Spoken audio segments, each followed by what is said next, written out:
Le pardon, la preuve de l'amour. Le pardon, cette force divine qui nous rend capables, clairvoyants. Il nous rend plus libres, plus heureux.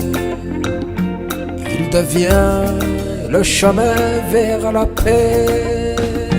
Pardonner n'est pas oublier notre histoire. Pardonner, c'est dépasser notre nature. C'est aimer l'être humain tel qu'il est, en sachant qu'il est faible et pécheur. Vive, vive le pardon dans nos cœurs et dans notre pays, en Afrique et dans le monde entier. Vive, vive, vive le pardon. Radio, télévision, Omusare. Chers amis, chers auditeurs, bonjour, bonsoir.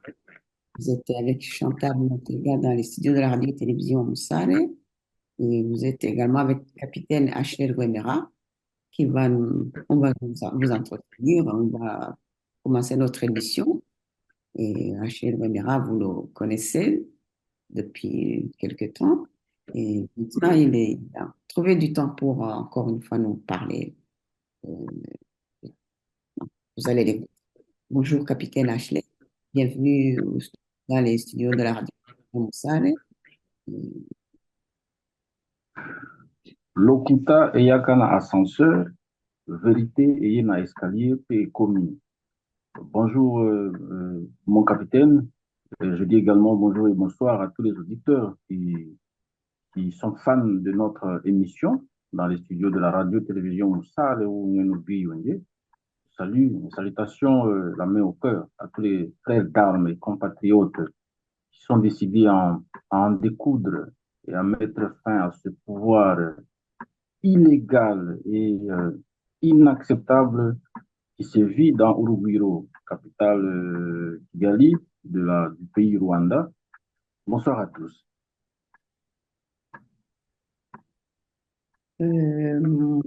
Capitaine Ashley, merci d'avoir répondu positivement à notre invitation, comme d'habitude. J'attaque directement le sujet. Ça va tourner autour du discours du président Paul Kagame, dernièrement lors de à l'Unity Club, comme ils appellent ça. Le président Paul Kagame a prononcé un discours qui donne la chair de poule. Monsieur Ashley, capitaine Ashley, qu'est-ce que vous avez retenu de ce discours? Qu'est-ce qui vous a frappé? Oui, mon capitaine, merci beaucoup. C'est une question suffisamment intelligible pour qu'on y réponde. Je voudrais commencer par relever ce contraste qui est entre le discours et le nom du lieu même. Le lieu s'appelle Unity Club, Club de l'Unité.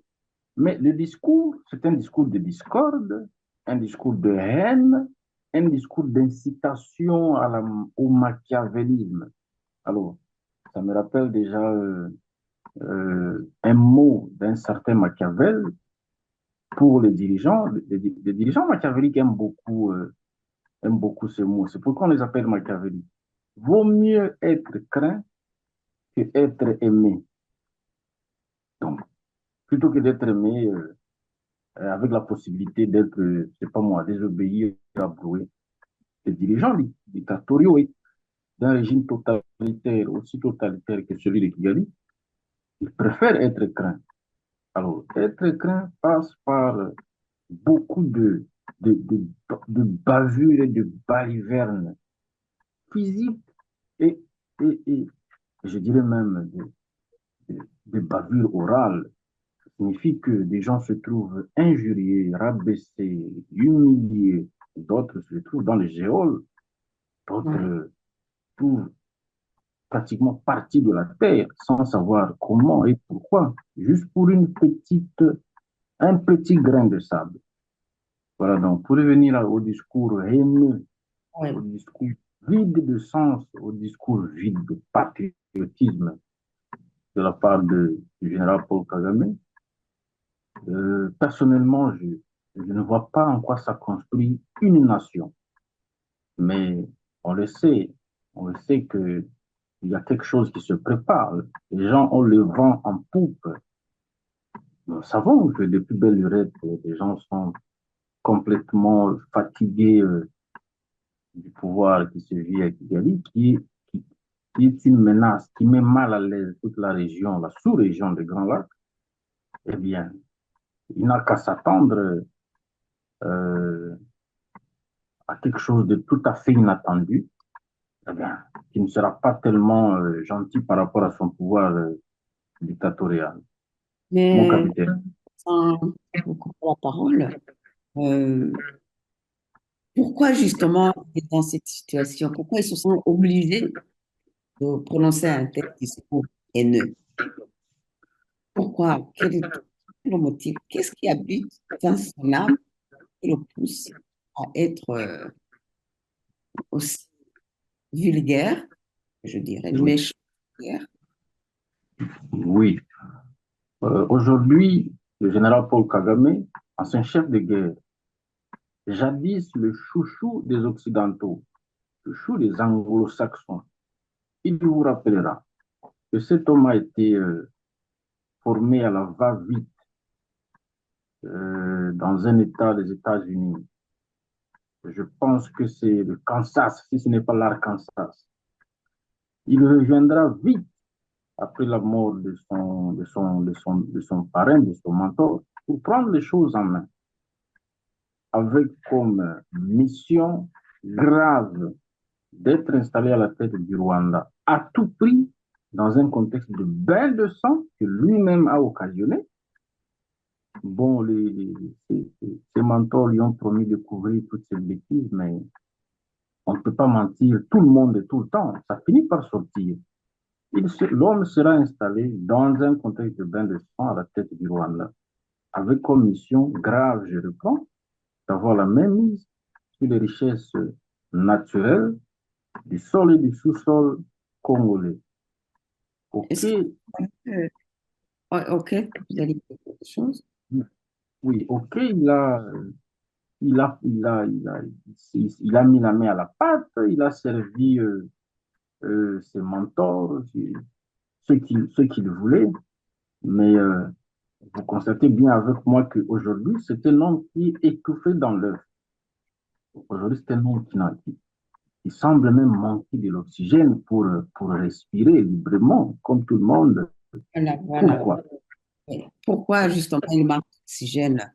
Euh, et aussi, est-ce que s'il n'y avait pas eu ce président de la République démocratique du Congo, l'actuel président Antoine Félix Tshisekedi, est-ce que Kagame serait dans cette position maintenant? Évidemment, j'y ai arrivé, mon capitaine. Kagame manque d'oxygène pour respirer. Il est étouffé dans le... Simplement parce qu'il y a eu justement le président Félix Antoine Tshisekedi, alias Pachi, qui est venu renverser la vapeur, changer la direction des choses. Il a fait un retour à 180 degrés. C'est de l'inattendu pour le pouvoir de Kigali. C'est du cauchemar. Ils ne dorment plus. Ils n'ont pas une minute pour sommeiller. Ils s'attendaient à ce un certain Félix Tshisekedi, qui a vécu entre l'Europe et son Congo natal, va être aussi tolérant, aussi, il va de temps en temps aussi fermer l'œil face aux bavures du Rwanda en RDC, mais non, il est venu en pays, c'est qu'il dit compatriote, invétéré.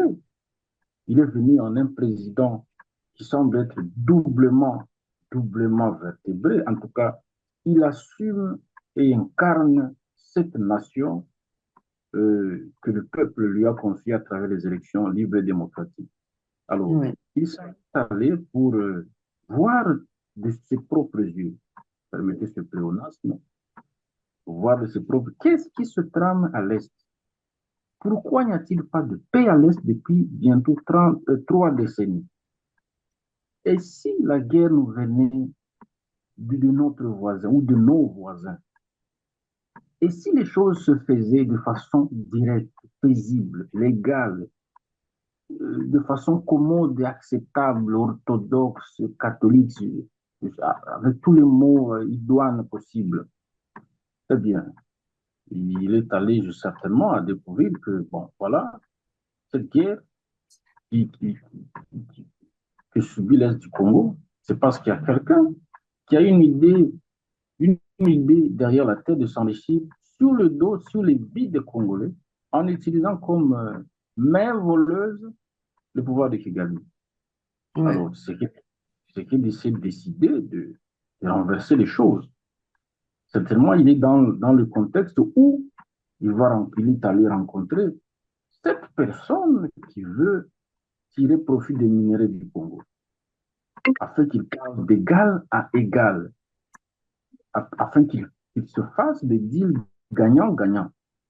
Alors, lorsque Tshisekedi, président d'un pays qui a la richesse, va directement à la personne qui veut le minérer, sans que ça passe par le commissionnariat d'un certain Paul Kagame. Donc, Paul Kagame tombe caduc, donc Paul Kagame ne sert plus à rien. Alors, il se, Paul Kagame se trouve certainement dans un contexte où il doit jouer le tout pour le tout. Pour conserver ce rôle sale d'être commissionnaire des minéraux du Congo, en jouant le tout pour le tout, il y envoie des troupes du RDF, en commençant par les moins expérimentés. Et après avoir mis à la tête de ces troupes un chef d'état-major dont, dont le palmarès n'est pas très convaincant, je me demande s'il connaît quelque chose même du Congo.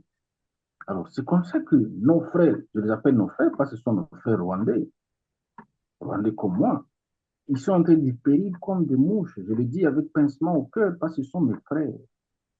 Alors, dans un contexte d'une soif exagérée, je suis certain, je suis convaincu que M. Paul Kagame et sa famille, qui sont en train de dominer le Rwanda, ont une certaine maladie hollandaise. Ça signifie qu'ils sont habitués à puiser nuit et jour des ressources minières du Rwanda, vendre du Congo, je dirais, voire de vendre et s'enrichir bêtement sur les vies humaines du Congo. Je reprends, Félix Tshisekedi est venu mettre fin à ce boulot, à ce sale boulot du commissaire des minéraux du Congo que s'est donné Paul Kagame. Alors pourquoi est-il donc étouffé pour y revenir? Parce que certainement, il se voit qu'il il est en train de devenir davantage un vaurien qu'il a été mis au pouvoir de Kigali pour sucer le jus qui se trouve au Congo. Mais les propriétaires de ce jus ont décidé de faire des deals face à face avec la personne qui veut ce jus. Eh bien, ouais, monsieur le commissaire, il doit faire ses bagages. C'est ça. ouais, Voilà. ouais. Et il a fallu vraiment qu'il y ait un président comme Fachi pour, parce que je me rappelle quand Kigali se plaignait, oh, partout il va, il dit au Rwanda, le Rwanda, partout il va, il profite de toute occasion pour dire, parler du Rwanda, le Rwanda, le Rwanda. Moi, ça m'a rappelé, et je dis, ça, ils se plaignent, alors que eux, quand ils disent tout le temps FDLR, FDLR, FDLR, vous voyez, ils se plaignent qu'on prononce leur nom, et eux, ils font ça la même chose. Ils ont fait d'ailleurs ça depuis longtemps en disant, tout tout- toute chose, c'est FDLR. Coller tout ce qui se passe au Congo, FDLR.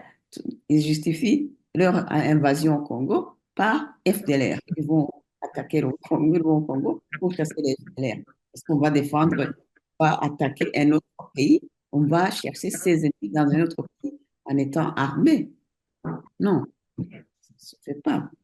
Oui, oui, je commence par rappeler l'opinion publique rwandaise, euh, de cesser d'avoir à l'esprit tout le temps FDLR, FDLR. Moi, Achille Gouembera, je suis officier du CNRD-FLN. Le FDLR, c'est un parti tout à fait à part. Le CNRD, c'est du sang neuf. Le CNRD auquel je suis fier d'appartenir depuis un bon moment, c'est du sang neuf. Décidé également en découdre. Ce n'est pas parce que nous sommes tous de l'opposition que nous sommes tous du FDLR, pas question. Alors, pour revenir à ce que vous disiez tout à l'heure, Paul Kagame se plaint que Félix Tshisekedi, partout où il va, il critique le Rwanda, il met le Rwanda au dos du mur. Ben, simplement, il a raison de faire cela. N'importe qui ferait la même chose à sa place. Le peuple du pays dont Félix Tshisekedi est le président est en train de souffrir le martyre du fait des ressources minières dans le sol et dans le sous-sol. Un certain Tshisekedi est déterminé à faire la paix, à ramener l'histoire sur les rails, à faire des deals, des corridors. Qui veut les minerais du Congo, qu'il passe par des institutions financières, politiques, foncières, douanières, et qu'il fasse un deal commode. Alors, le processus d'extirpation d'un certain Paul Kagame, je parle d'extirpation parce que Paul Kagame c'est enraciné. Paul Kagame a des racines dans le Congo. Quand je parle de racines, je suis en train d'évoquer les commandos de chambre qui vont sous forme sous forme de gens pour ouvrir des ONG de droits de l'homme, ONG d'aide au développement et consorts. Et pourtant, ce sont des commandos de chambre qui sont de mèche régulièrement avec Gali, qui fournissent des informations, qui accèdent à des endroits même inattendus en RDC. C'est comme ça que, justement, dans un des discours de Paul Kagame, il semblait se taper sur la poitrine et il disait qu'il utilise la ressource humaine pour accéder à ce qu'ils veulent faire dans les pays dans les pays étrangers par rapport au Rwanda. Ah, donc, c'est-à-dire que envoyer ces espions dans des pays étrangers, dans toutes les organisations ah oui, pour avoir des informations, justement. Ils se vantaient maintenant que ces gens-là commencent à être repêchés, à être pointés du doigt. Vous avez dernièrement, on a eu le cas de ces espions, enfin, certains de ces espions qui ont été arrêtés en République démocratique du Congo. Ça ne va pas continuer. Et ça ne fait que commencer, mais ça n'a pas commencé aujourd'hui. Vous rappellerez que dans une de mes émissions, avec vous, mon capitaine, nous avons parlé d'un certain Maurice Safari, qui était Ah oui, aussi un espion, qui était basé dans la province du Katanga et qui semblait être la liaison euh, des réseaux de Paul Kagame. Maurice Safar a été repêché, j'étais en prison. Il a fait l'objet d'un échange de prisonniers. Aujourd'hui, en train de refonder sa vie dans son Rwanda natal. C'était peut-être le premier ou parmi les premiers, mais la liste continue à s'allonger. Donc, le général Paul Kagame, je me demande s'il a toujours ce réflexe de militaire, mais en dénonçant enfin, en parlant de ces manœuvres qu'il utilise, il ne se rend pas compte qu'il a mis en danger tous ces pions, justement, qu'il envoie à gauche et à droite.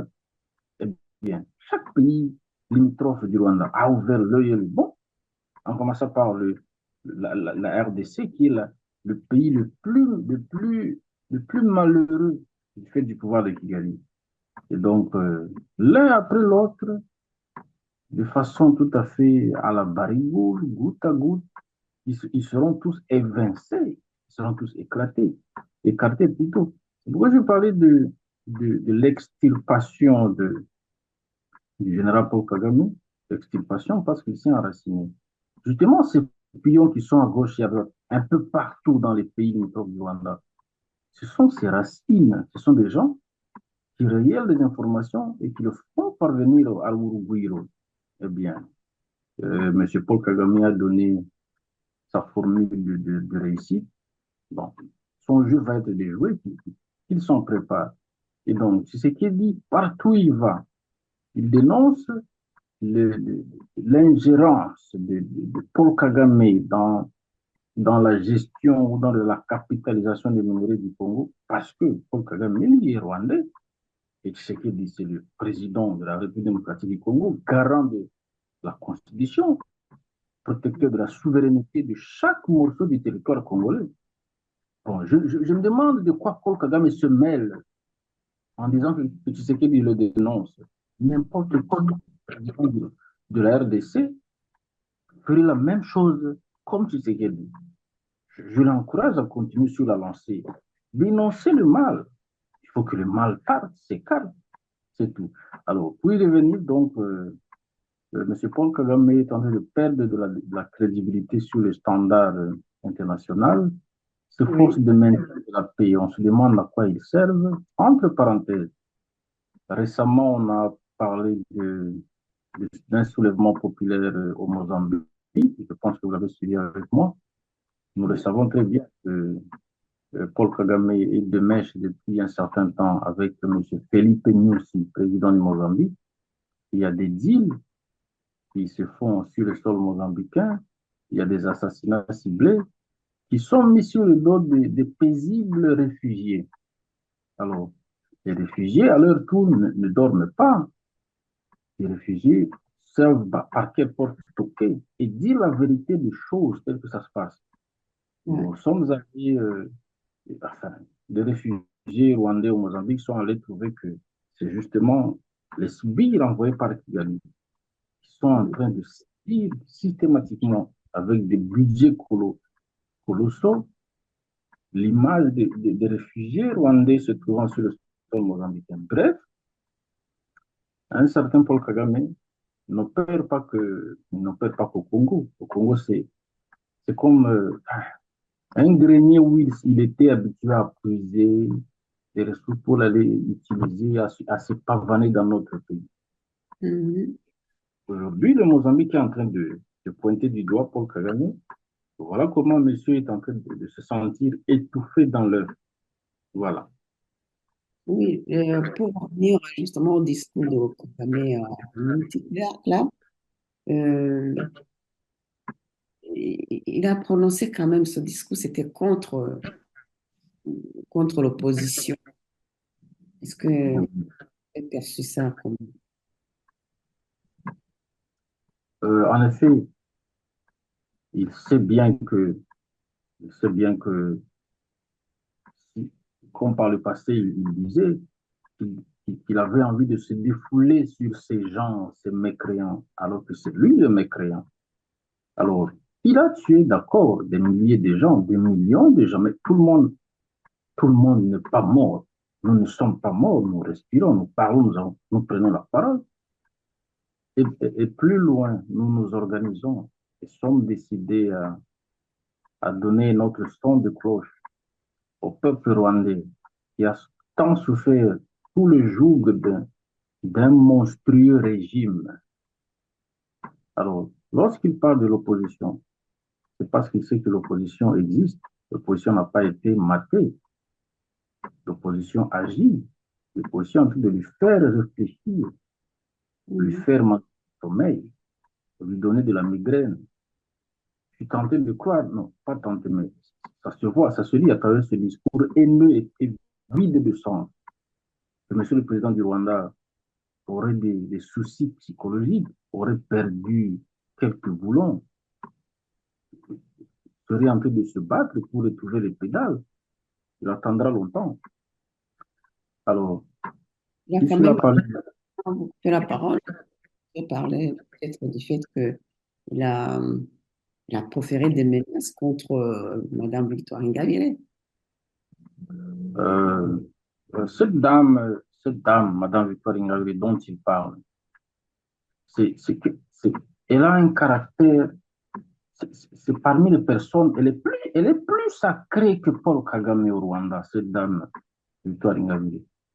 C'est, c'est, elle est le rempart d'un nouveau Rwanda avec nous autres qui sont en train de mettre la main à la pâte.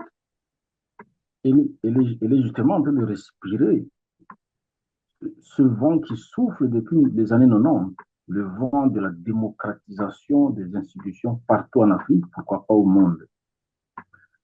Et donc, M. Kagame, il se voit désormais au clair qu'il est une entorse à cette démarche mondiale. Mais il y a au Rwanda une paisible dame, une dame de fer, qui, qui voit les choses autrement. Alors, M. Paul Kagame, je voudrais quand même lui dire le mot. C'est ça la vie. La vie, c'est avoir des divergences d'idées. Tout le monde ne peut pas voir comme Paul Kagame. Tout le monde n'est pas censé réfléchir, s'habiller, marcher et toucher du sang comme Paul Kagame. Non. Il y a des pacifistes. Et soit dit en passant, il y a une question que je me suis toujours posée. Si vraiment un certain Paul Kagame a mis fin au génocide, a ramené la paix, a amené de l'évolution, c'est pas moi, vertigineuse au Rwanda. Mais pourquoi il n'a pas eu le prix Nobel de la paix? C'est que tout ce qu'on lui attribue, c'est des mensonges, cousus au fil blanc. Qui est cet homme qui termine la paix, on ne lui donne pas le prix Nobel? Qui est cet homme qui ramène la stabilité, enfin, qui fait respirer aux gens le bonheur et qui n'a pas accès à quelconque prix? Vous voyez? Alors, pour parler d'une autre fille de l'opposition, il n'y a pas que Mme Victoire Ingabire. D'accord, c'est elle qui est la plus menacée, que Dieu lui garde, mais il y a aussi Paul Rusesabagina, hein, l'héros du film Hotel Rwanda, qui est tiré de faits historiques réels, qui a reçu également une médaille de la part d'un ex-président des États-Unis en vertu de la lutte pour sauver les hommes. Lui, il a eu son prix, mais Paul Kagame président, je ne me rappelle pas l'avoir vu en train d'avoir un prix. Il Quand pouvait même, avoir il a donné dernièrement un titre, il est docteur maintenant, mais je pense que c'est après avoir copié chez Paul Sosabagina, il venait aussi d'avoir un titre de docteur. Et après quelques temps, on a vu quelqu'un aussi, on lui a collé un titre. Et maintenant, il est docteur Kagame. bon, écoutez, docteur, docteur, on peut tous devenir docteur, Oui, bien sûr, c'est ce que je vois. mais, mais laissez-moi me poser une question à laquelle je vais également répondre. Paul Kagame, docteur, j'imagine que c'est du honoris causa, comme on a toujours dit. Paul Kagame, sur une balance, mettez Paul Kagame, une balance de connaissances, une balance de culture générale. Mettez Paul Kagame d'un côté, mettez le feu président Robert Mugabe d'un côté, tous deux docteurs, c'est-à-dire qui pèse le plus? Eh bien, Paul Kagame ne pèse même pas des grammes. Nous savons que Mais je me demande, ça dépend dans quelle matière, parce que si Paul Kagame est dans des tueries, je pense il a plus que même un titre de docteur. bon, je pense que dans la tuerie, il faut peut-être aller au-delà des docteurs. Il faut lui donner le titre d'un ange de l'enfer, parce que quelqu'un qui tue sans compter, sans se soucier. Non, lui, il est plus que docteur. Ouais. Il est, il est ange des lieux arides. Voilà, voilà. Alors, je reprends. S'il avait vraiment fini la guerre et ramené la paix, il aurait son prix Nobel.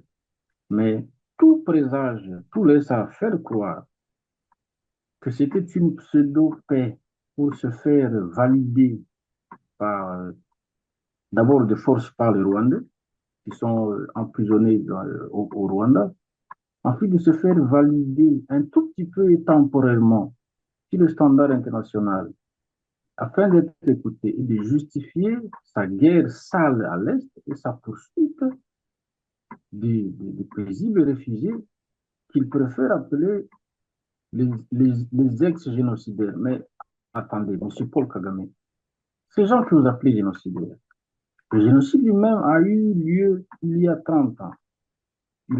On le sait, il a été exécuté par des Interamwe. Tous les Rwandais ne sont pas Interamwe. L'Interamwe, c'était un mouvement de têtes brûlées, enfin, instrumentalisé, d'accord, par quelques-uns. Mais tout le monde n'est pas Interamwe, tout le monde n'a pas tué. Si vraiment M. Paul Kagame était un homme de paix, on lui aurait donné non seulement ce prix Nobel, mais il n'y aurait pas la grogne.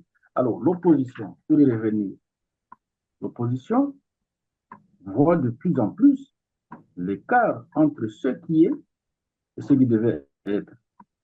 En premier lieu, nous avons des personnages de proue qui se retrouvent en train de parler de Victoire Ingabire, puisque Victoire cogne là où ça fait le plus mal sur la peau de Paul Kagame. Paul Kagame sait qu'il n'y a pas de démocratie, il n'y a pas de paix au Rwanda, il n'y a pas de stabilité aujourd'hui, l'inflation est galopante. Il n'y a pas de sécurité. Les gens sont égorgés sur toutes les rues de toutes les provinces du Rwanda. Les gens sont kidnappés. Mais entre-temps, M. Paul Kagame envoie les forces de maintien de la paix dans le pays, c'est pas moi comme la Centrafrique. Quelle paix? Quelle paix? C'est un commerçant simplement de la chair humaine des Rwandais. Il n'y a pas de paix.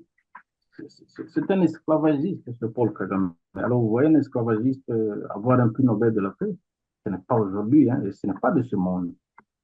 Alors, oui. Il y a aussi un malaise, justement, autour de Paul Kagame, un malaise parmi ses généraux. Est-ce que vous en avez entendu parler? Oui, mais Et ce malaise, d'accord. c'est à quoi, à votre avis? Tout à fait. Le malaise, il y en a. Et il est très, très, très perceptible.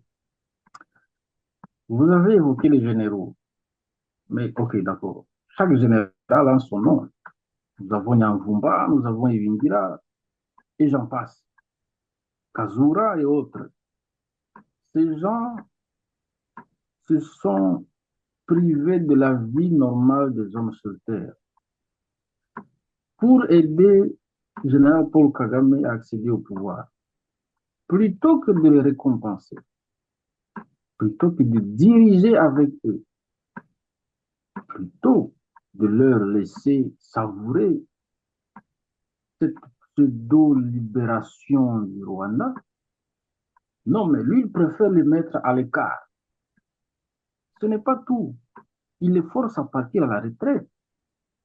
Et donc, les primes, les salaires, non, ça change, la donne change. La vie se trouve, enfin, un général, soi-disant libérateur des années 94, il se trouve presque prisonnier. Il ne peut plus sortir et aller à l'étranger. Ce n'est pas tout. Même se déplacer de sa résidence vers la ville, j'imagine faire des achats pour la suite, il doit demander la permission.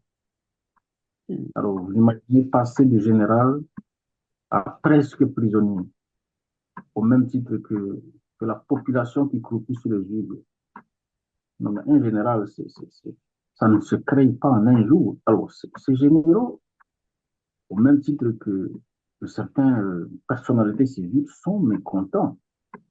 Mais comme ils savent qu'ils ont par le passé vécu et ont été allaités par le FPR, ils voient bien que s'ils ouvraient la bouche, ils vont être traités de lâches. Il y a de la grogne tout bas. Ouais. Bon, il y a des gens de l'opposition qui osent dire tout haut ce que les mouvanciers du FPR songent tout bas. Personne n'est content au FPR désormais. Les gens voient que Kagame en a fait assez, Kagame en a fait de trop. Les choses sont en train d'aller tout droit vers la goutte qui va faire déborder le vase. Ce mécontentement s'explique par la mise à l'écart de ces généraux qui, non, qui ont constitué par le passé des piliers du pouvoir de Kigali, qui se voient en train d'être infantilisés. Leurs manœuvres sont étouffées. Non, mais certainement, je leur soutiens dans tout ce qu'ils sont en train de préparer. En tout cas, les nouvelles ne sont pas bonnes pour ceux qui se préparent au pouvoir de Kigali. Mais ces généraux devraient se tenir tranquilles et surtout aider le fils du président Kagame à devenir général très bientôt. Ce qui, peut-être d'ici un an, il sera général. Est-ce que ça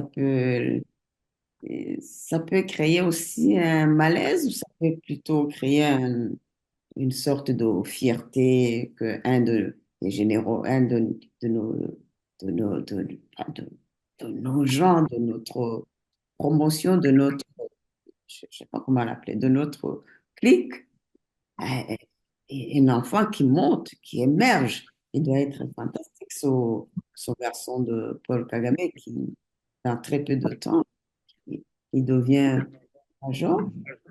Major, je pense, hein. Et jusqu'hier, l'été capitaine, on me laisse entendre, je me demande si je rêve ou si c'est réel. Jusqu'hier, l'été capitaine, on me fait entendre qu'il est devenu major. Je me demande s'il y a une machine d'impression des grades peut-être dans Ougouiro. C'est Mais je cela. me Il monte demande, sur de sa promotion, qu'est-ce qu'ils pensent? Qu'est-ce qu'ils disent par rapport à quelqu'un? Bon, parce que même si c'est le fils du président, il faut qu'il ait des mérites, il faut qu'il y ait je ne sais pas, il faut qu'il y ait, il faut qu'il suive aussi le rythme des autres d'une façon ou d'une autre, à moins qu'il n'ait fait quelque chose d'extraordinaire. Peut-être qu'il a fait quelque chose mais on le saurait. Qu'est-ce qu'il a fait pour mériter d'être parachuté tout de suite euh, vraiment, je comprends. Qu'est-ce que, quel est le sentiment qu'il crée parmi les autres, parmi ses camarades qui ont, qui ont le même âge, qui ont la même formation et qui voient que lui, il sort. Est-ce qu'ils vont accepter ça? Parce que c'est le fils du président. vous voyez justement les raisons du mécontentement et de la grogne des généraux du FPR, du FPR armé qui a participé à la lutte de l'accession sanglante au pouvoir. Ces généraux ont risqué leur vie pour mettre Kagame au pouvoir. Kagame les récompense en les écartant et en les mettant tous derrière son fils, un jeune homme qui est né presque en l'an 2000. Je suppose qu'il est né quelques années avant l'an 2000. Aujourd'hui, il est major. Aujourd'hui, c'est la voix la plus écoutée dans l'armée, dans la police, j'imagine et je suppose. Et donc, tous ces gens qui ont lutté à consolider le pouvoir, ils sont muselés. Ils ne pèsent plus qu'un centigramme sur la balance. Désormais émerge un certain, un certain Yann Kagame, euh, sorti de nulle part. Jusqu'avant Covid, on ne connaissait pas cet homme. Donc en 4 ans, il a fait tout, formation et promotion, devenu major. D'accord. Mais tout ce qu'il a fait de notable, tout ce qu'il a fait que je puisse noter jusqu'à ce jour, c'est qu'il a participé aux cérémonies d'obsèques de certains jeunes gens de sa promotion qui venaient de se faire abattre par les FARDC à l'est de la République démocratique du Congo. Mhm. Aujourd'hui, le Rwanda, c'est un pays qui enterre les militaires comme ce n'est pas permis, comme on ne l'a jamais vu dans l'histoire du Rwanda. Mais où est-ce qu'il y a guerre? Sur quelle partie du Rwanda est-ce qu'il y a guerre? Nulle part. Ce n'est que des guerres de provocation que fait le Rwanda, particulièrement et plus précisément à l'est du Congo, à Walikale, à Rutshuru, à Kiwanja, voilà, Goma, Mugunga, Sake, j'en passe, Bunyakiri et autres. Euh, Après la formation, ok, Yann Kagame a des jeunes de sa promotion. Eux ont été envoyés sur le champ de bataille pour un baptême de feu. C'est ça le cursus d'un militaire. Mais non, Yann Kagame lui a été rapproché de son père pour lui en assurer la sécurité.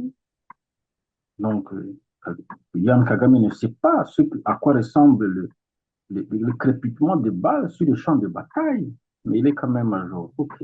On verra voir en quoi il est major. Aujourd'hui, il est à la tête du CTU, ou de, c'est pas moi, ATU, contre-terroriste unit. Donc, il maximise les conditions nettes et nickel de sécurité autour de son père. Mais l'armée et la carrière militaire, c'est bien plus que cela.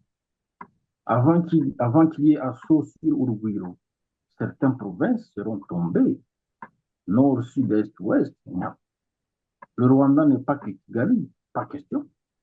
Alors, euh, la promotion rapide et vertigineuse, inexpliquée de ce jeune homme, non seulement occasionne la grogne des autres officiers qui ont transpiré, qui ont exposé leur vie, mais présage également la dynastisation du Rwanda. Aujourd'hui, on sait que tout ce qui est technologie est entre les mains du beau-fils à Paul Kagame. Tout ce qui est homme en uniforme est entré dans les mains de Yann Kagame. Tout ce qui est administration autour de Paul Kagame est entre les mains de la fille aînée du président. Eh bien, on Mais parle imagine que pour l'économie aussi. Il y a l'autre fils qui a tout en main aussi. Vous avez oublié ce volet de l'économie. tout à Euh, fait, Ayman Kagame, l'homme qu'on avait désigné pour aller faire de l'investissement dans Silicon Valley, voilà. hein, là où les missiles et autres objets de haute technologie de pointe sont fabriqués. Il était allé mesurer un peu son poids à Silicon Valley. Bon, la réponse qu'il a été donnée, c'est le négatif, hein. Il est rentré comme il était parti. Bien. Concrètement, le pays est en train de se dynastiser. Avant de se dynastiser, il a été dictatorial. Enfin, on voit l'évolution du Rwanda de Paul Kagame à travers ces années, ces décennies. C'est justement le signe que ce pouvoir est en train de tendre vers la fin. Si déjà quelqu'un ne fait plus confiance à personne d'autre, ni parmi les civils, ni parmi les généraux, entre guillemets, chevronnés de son armée, donc personne ne peut plus être cru. D'accord? Alors tout le monde est mûr, ils vont l'éjecter. Ils vont l'éjecter. C'est question de moi maintenant. En tout cas, je suis même en train d'envisager comment parier avec mes compatriotes de l'opposition. Je ne me vois pas entendre un discours quelconque, ou voir un mouvement quelconque de Paul Kagame en 2025. Nous sommes en train ça c'est une parenthèse que j'ouvre, nous sommes en train de regretter le trépas subit d'un jeune activiste du journaliste du Rwanda qui a relevé et qui a dit tout haut ce que tout le monde songe tout bas. Il a constaté que lorsque, le président tanzanien se déplace, c'est dans son avion Air Tanzania. Le président congolais se déplace Air Congo ou République congolaise. Le président de l'Ouganda, Uganda Airways, Kenya Airways, la République du Kenya, ainsi de suite. Mais M. Paul Kagame, le fameux millionnaire qui a 500 millions de dollars en compte en banque dans Crystal Venture, non, son avion n'a rien de la République du Rwanda. Enfin, ce jeune homme a relevé que, en fait, l'avion qui sert de déplacement pour le président du Rwanda, c'est un avion qui est en location de la part d'une entreprise, laquelle entreprise est aussi détenue de façon partielle. Donc, Kagame est actionnaire dans cette entreprise. L'avion est devenu l'avion présidentiel. Bref, Kagame président est locataire de l'avion de Kagame homme d'affaires. Vous voyez, l'eau va à la rivière. Il continue à piller silencieusement les ressources déjà maigres de la République du Rwanda. Ouais. Mais quand déjà le peuple, un jeune homme, doit relever ce fait qui n'est pas orthodoxe. Non, mais vous comprenez qu'il y a déjà beaucoup de choses qui se disent tout bas, mais les gens préfèrent se taire pour avoir la vie sauve. Concrètement, le régime de Kigali, c'est maintenant plus que jamais qu'il faut le dire. Il est aux abois. On ne voit plus, on ne voit plus. Je suis d'ailleurs ravi, je suis envie de tressaillir en voyant, en attendant le 20 janvier, l'accession ou la prestation de serment du président Donald Trump et la prise du pouvoir. Non, Kagame va devoir accepter un appel téléphonique qui vient de la Maison Blanche. Il va justifier ses faits, d'accord. D'accord, il n'est pas l'élève de Donald Trump, mais on se rappellera que Paul Kagame est président, c'est grâce aux anglo-saxons. C'est un instrument des anglo-saxons, l'Angleterre et les États-Unis. Eh bien, aujourd'hui, on le sait que c'était pour sucer le jus du Congo. Eh bien, les propriétaires du jus veulent le servir dans d'autres canaux acceptables, dans un contexte gagnant-gagnant. Paul Kagame, il tombe caduc, comme on l'a dit dans les phrases précédentes de cette émission. Il se sent carrément en train de devenir un vaurien. Toute cette terreur, tout, tout ces, toutes ces menaces proférées à Jakaya Kikwete, toutes ces injures au président, ancien président de la République du Congo, toutes ces, toutes ces tueries organisées en Zambie, au Mozambique, en Afrique du Sud. Enfin, les faits sont têtus, hein? Les faits sont têtus. Oui, tous les faits vont être remis en surface et lui présenter sur un plat devant lui. Alors il en répondra. Bref, je suis en train de prier le bon Dieu que Mme Victoire Ingabire reste en vie, que Dieu le garde pour les meilleurs jours à venir, parce que Dieu nous réserve des surprises quant à la République du Rwanda, d'après Kagame, il faut le dire déjà. Oui, mais oui, on prie le bon Dieu, mais pourquoi les hommes et les femmes, pourquoi les généraux et les capitaines et les majors au Rwanda ne pourraient pas penser à quelque chose? Par exemple, à un coup d'État. Qu'est-ce qui, est-ce que c'est parce qu'ils acceptent ça ou c'est parce qu'ils ont peur? Quel est le pouvoir de Paul Kagame qui fait que les gens restent immobiles pour rien, pour justement sortir du Rwanda de cette crise bavure de ce président? Pourquoi? Pensez, monsieur. Euh, alors, ça vaut la peine de répondre en ces mots. Tous ces généraux qui constituent l'ossature de l'armée de Paul Kagame, ils ont été sur les bancs de l'école, particulièrement dans les écoles supérieures militaires. Je ne sais pas si certains ont été à West Point Military Academy ou à Saint-Cyr, mais certains autres sont allés en Iran, au Singapour. Il y a d'autres même qu'on a aperçus en Zambie, d'autres en Ouganda, au Kenya, à Nairobi. Bref, ils ont de la matière grise. Ils savent ce que c'est qu'un coup d'État, ce que ça demande, ce que ça implique. Comment l'échafauder? Ils peuvent, enfin, ils savent le faire. Mais les généraux et leurs dirigeants, Paul Kagame, savent qu'il y a une possibilité, il y a une probabilité. C'est comme ça que M. Paul Kagame, voyant la probabilité d'un coup d'État, le coup d'État, il est probable, il est même imminent au Rwanda, ça il faut le dire. Les gens sont mécontents, la grogne augmente du jour au jour. Voyant que la probabilité ou la propension moyenne d'un coup d'État à se faire sur le sol rwandais augmente du jour au jour. Kagame précipite son fils, lui promeut pompeusement de sous-lieutenant à lieutenant, capitaine, aujourd'hui major, et il lui donne la tâche d'assurer la sécurité du président, son père. Enfin, le père engage le fils pour assurer sa sécurité, d'accord. Mais ce fils n'est pas partout au Rwanda. Alors, ce que les généraux n'osent pas faire, mais qu'ils savent, c'est qu'ils peuvent être interceptés en ayant engrangé un coup d'État sans le faire parvenir à bout. Ça, ils le savent. Une chose est certaine, ils savent comment se fait, s'organise et se met en action un coup d'État. C'est imminent au Rwanda.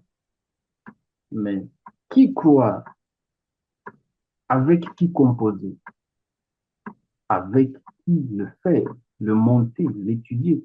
Parce qu'aujourd'hui au Rwanda, tout le monde se méfie de tout le monde. Les femmes se méfient à leurs hommes, vice-versa. Personne ne croit en personne. Ça veut dire que M. Paul Kagame sait qu'il est mal aimé, alors il peut faire d'être craint à travers des trahisons, des empoisonnements.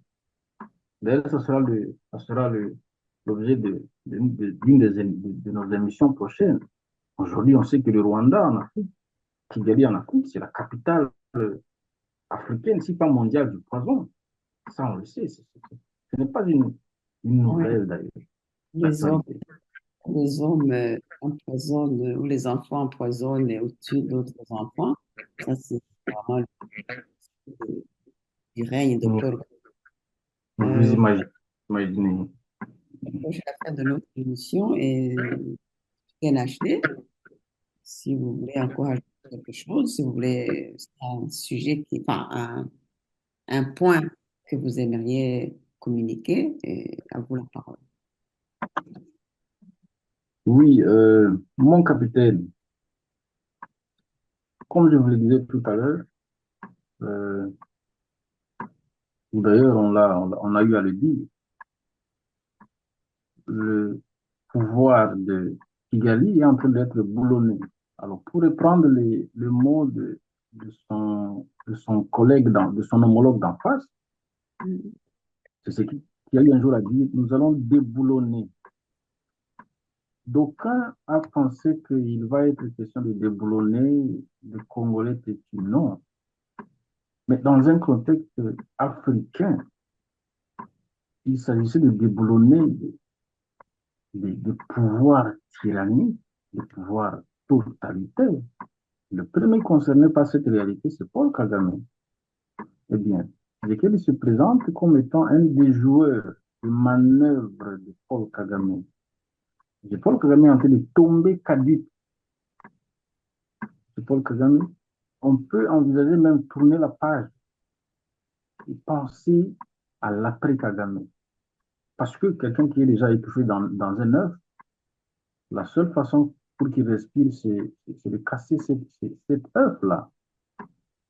Mais une fois l'œuf cassé, l'intérieur ne va plus vivre. L'intérieur doit être consommé ou doit pourrir et être jeté à la poubelle. Concrètement, pour ce qui est du pouvoir de Kigali, il est aux abois, ça on ne le dira pas assez. Je ne le vois pas terminer l'an 2025. Ça, c'est ma conviction, fort de mes analyses. Je voudrais donc lancer un message aux gens de l'opposition. Ils ne sont pas peu nombreux. D'accord, nous avons, nous avons Victoire Ingabire.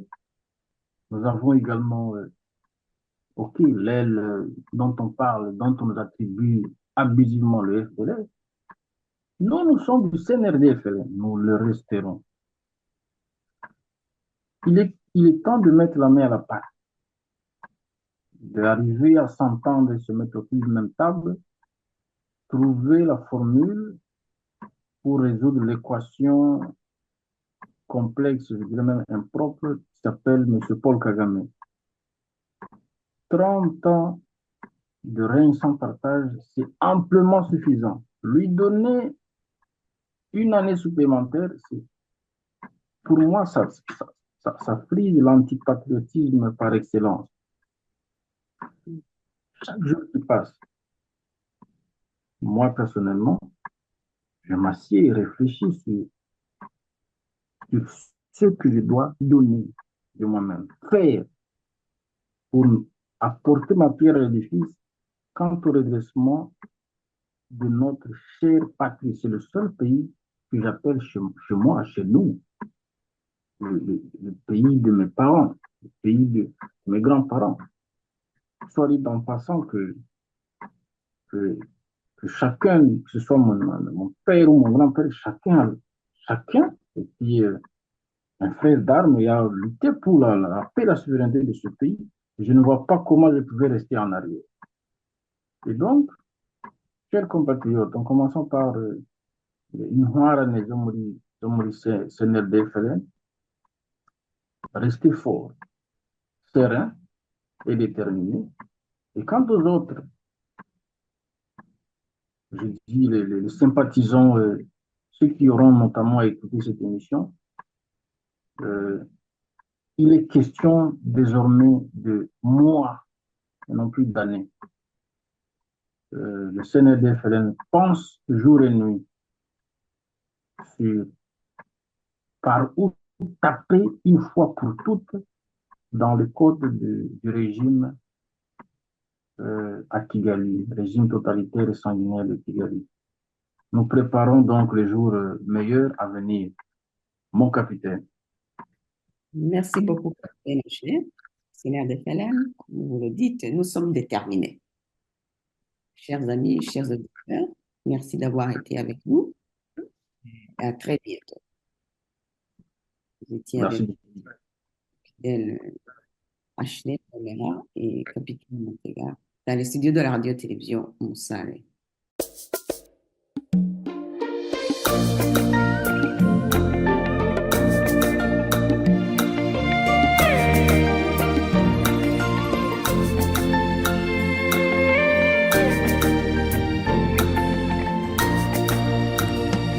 Le pardon, la preuve de l'amour. Le pardon, cette force divine qui nous rend capables, clairvoyants. Il nous rend plus libres, plus heureux. Il devient le chemin vers la paix. Pardonner n'est pas oublier notre histoire. Pardonner, c'est dépasser notre nature. C'est aimer l'être humain tel qu'il est, en sachant